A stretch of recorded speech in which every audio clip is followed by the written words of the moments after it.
Welcome to the Rim Break Rodeo. We hope this video helps. You start by protecting your data. Back up the folders you'll need and confirm the backup works. Once done, make a recovery USB using the media creation tool on an 8 GB drive so you can boot if Windows won't start. Make sure to jot down your product key and account info.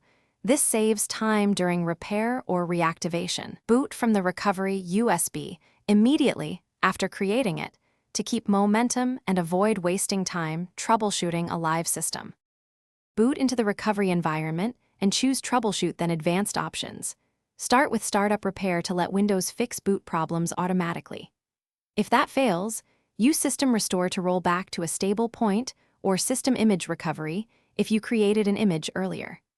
Then open Command Prompt and run sfc/scano, followed by dism/online/cleanupimage/restore health to repair corrupted system files. These steps address both configuration and file corruption issues, so Windows can boot and operate normally again.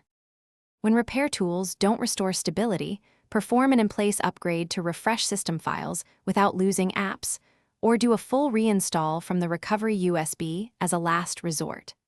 After installation, reinstall device drivers through Device Manager and run Windows Update until no updates remain.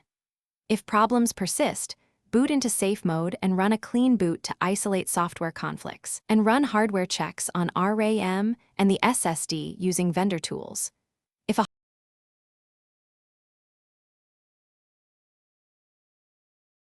Thanks for watching. Consider subscribing if we helped you.